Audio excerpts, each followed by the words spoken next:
So there's some other. We talk about structural hazard, which is at the same moment, two different instructions. They try to use the same hardware component. It's a structural hazard, and we talk about how to fix it. Now we will introduce some other hazards, and we will continue to fix it. And so the BEQ case, that's one type of hazard we are going to discuss. Okay, so what is hazard? That's the situation that prevents the start of the next instruction in the next clock cycle. So we have three types of hazards in MIPS. There might be some other types of hazard in other designs. But in MIPS, we have three different kinds of hazard that will stop us from taking the next instruction. So the first one is structural hazard. We talked about it already. And we will talk about another two kinds of hazard. The first one is data hazard, which means that sometimes when we need to fetch certain data from register, the value in that register is still the old value. That's the data hazard. We will talk about what it is in detail and how to fix it. And the last one, the control hazard, is the BEQ case. Okay. Sometimes when you are dealing with BEQ, you cannot be sure of the next instruction. So how to do the pipeline? Of course, this hazard can always be fixed by waiting, right? If you are willing to wait, then of course you can always fix the hazard, right? When two different instructions, they need to use the same resource, you just let the later instruction to wait one more clock cycle. That could be an answer. Or if your register is still the old value, it hasn't been updated, you just wait until it's been updated. So waiting is always the solution. Or BEQ, you don't know what's the next instruction, you just wait until you know the answer. So wait is always the solution. But the disadvantage is that you have to wait, which means your throughput will decrease. Right? So we'll try not to wait, but in certain cases, perhaps we still need to wait, but we'll try not to wait. Okay, so let's look at what is data hazard. If we have an add followed by a sub, and the destination of the first instruction is the RS or RT of the second instruction, then we will have a data hazard. Okay, so let's look at it. So this is the first add instruction. So when will the S0 be the right value? It's at the 5th clock cycle, right? Because although after the 3rd clock cycle, we have already computed RS plus RT, but it hasn't been stored to RD yet. We have to wait until the 5th clock cycle. Then this S0 is the right value. So if we started the subtraction in the second clock cycle, then, well, like if we are doing the execution here, the $0 is still the old value. So it's not the right value. Okay, so it seems that we have to wait until like this moment. Then this S0 is the right S0. Okay, so how do we fix it? Oh, by the way, for data hazard, there are three types of data hazard: read after write, write after read, and write after write. So let me explain what they are first, and then we talk about how to fix this issue. So read after write is just like what we discussed. You write something to a register, and then you need to read that register immediately. So in the previous write, the correct value hasn't been write to the register yet, but you need to read it. So read after write. Okay, that's the first data hazard. The second one is write after read. This will not happen in our design, but in some other design, it might happen.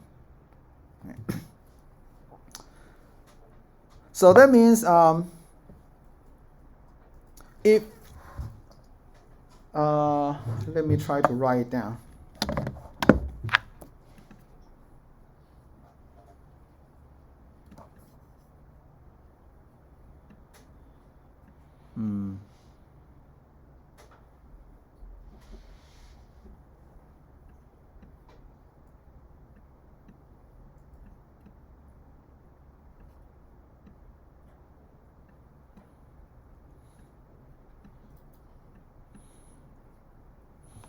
Okay, so if your first instruction need to read from $2, and your second instruction need to write something to $2, but if somehow, because of the pipeline, this read takes several clock cycles, and only at the very end, it really reads something from $2. And this write happens to be in the earlier clock cycle.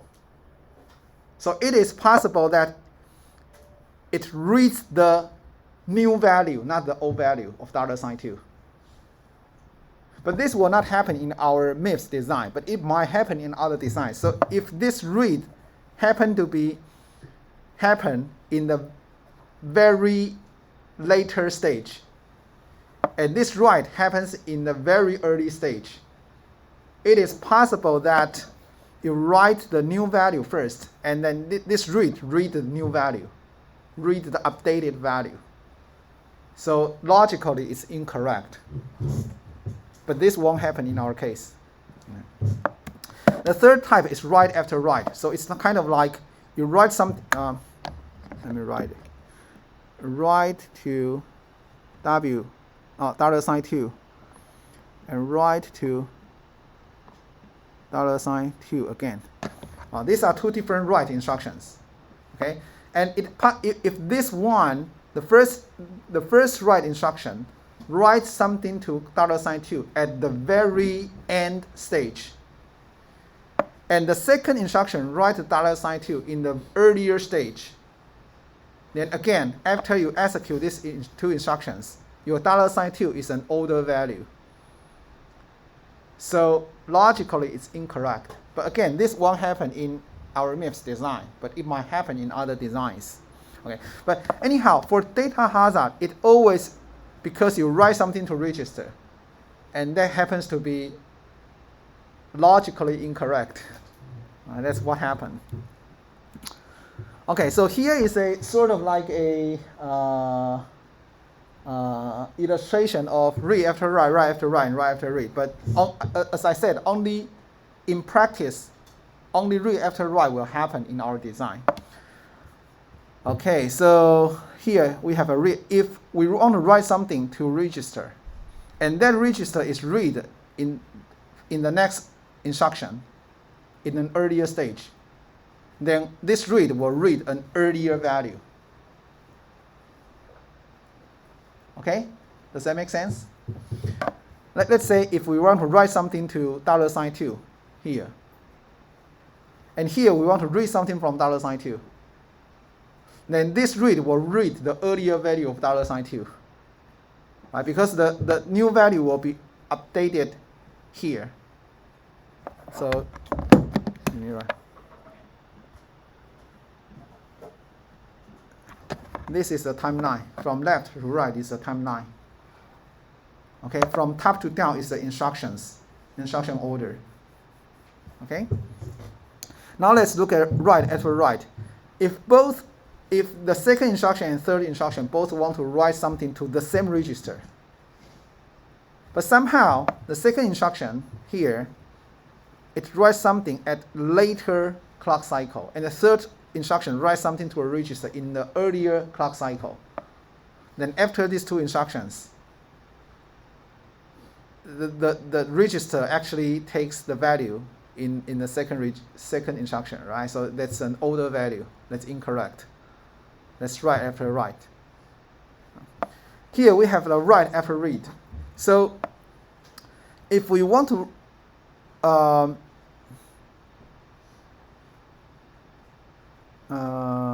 Okay, so here we read something from a register, and here we write something to the same register. But it happens that because of pipeline, we write it first, and then here we start to read it.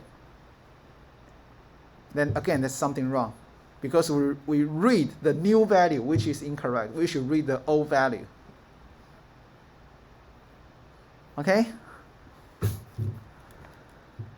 All right, so let's look at how to handle the data hazard in MIPS, which in our case, we only need to deal with the read after write in our case.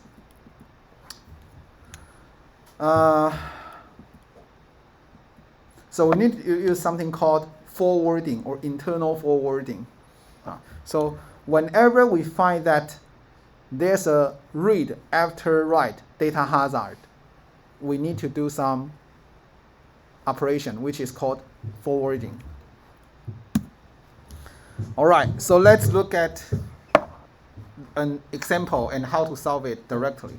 So here we have four continuous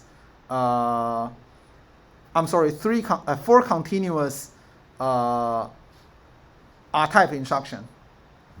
And here, this destination is used as the input of the following instructions. So if we use, so we have an add first, and so we have two continuous R-type instruction, and the output of the first instruction is the input of the second